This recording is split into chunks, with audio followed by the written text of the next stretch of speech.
AITA for leaving a dinner party after a girl sat on my husband's lap? I am still so shook with everything, so sorry for my rambling.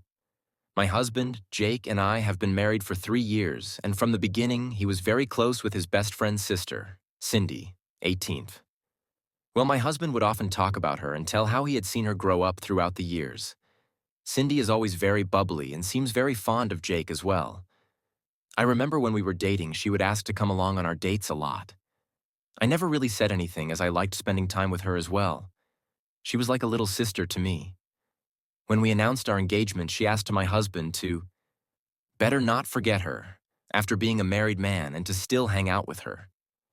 Well, we got married and I even made her my bridesmaid. Soon we moved to a different state and kind of lost contact. Now Jake's best friend came to stay with us for some time and Cindy came along as well. Now the moment she saw us, the first thing she said was how hot my husband has gotten, and she was glad he didn't look like those boring married men. Then, throughout their stay, Cindy would just ignore my presence and will be way too close with Jake. I told Jake that it was looking a bit inappropriate and to ask Cindy to tone it down, but he said that Cindy is just a bit childish and is that way with everybody. Well, at their last day, we decided to host a dinner party for everybody. During the party, I was with Jake when Cindy came and told me, "Oh, I need to steal her husband for a while."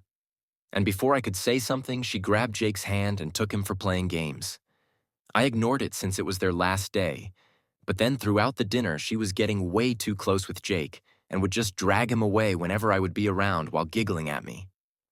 When everybody sat for dinner, I sat beside Jake and Cindy came last. She then said, "Oh, there is no seat," and then just went and sat on my husband's lap. Everybody was surprised, and Jake said, laughing, "Cindy, stop acting like a kid. You are not a kid anymore." Cindy started laughing, saying it was a joke, and got up and sat on other seat while giggling at me. Yeah, I was so angry with the disrespect, and with the fact that Jake was so cool with it, but I didn't want to say anything bad, so I excused myself, took my car, and went out. About 1 hour later, Jake called me asking where I was.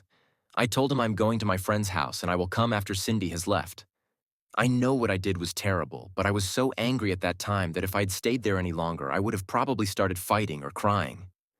I came the next day and Cindy and her family had left. Jake was very pissed and said I took things too far. I started crying and told him how everything made me feel. He said I was horrible to think such things about Cindy and that she was like his cider. I told him that I was not doubting his intentions, but I was hurt by how disrespectful Cindy's behavior was, and he was enabling her by not saying anything. He started saying that I sound ridiculous and couldn't even take a joke, referring to the sitting on lap incident. I said, regardless, I don't want her in my house again. To top it off, Cindy sent a message saying that she was sorry about making me so insecure in myself, and that she would make sure to make me feel better. But I should not have left as it was pretty childish and kind of spoilt the mood. It felt so backhanded. I didn't reply anything to her. I just told my husband he needs to maintain a distance with Cindy. He asked if I was giving him an ultimatum. I said if he will go as far as disregard and disrespect my feelings for Cindy. This really rubbed my husband the wrong way, and he said, since I have such disgusting thoughts in my mind and is giving him an ultimatum anyways, then he might as well leave because he cannot leave with such an insecure person who has such disgusting thoughts about him. He packed a bag and left to his mother's place. I have tried apologizing numerous times, telling how sorry I am for everything, but he is ignoring my texts and calls. Later, Cindy's brother texted me and called me a bunch of names to think like that about his sister, saying Jake should just leave me, and a disgusting person like me deserves to be alone. I could not stop crying after that. IDK, how to fix this? Is there a way to even come back? Was I so wrong to deserve this? I don't know anymore. Edit. People who are asking our ages. We are 25 years old, just months apart.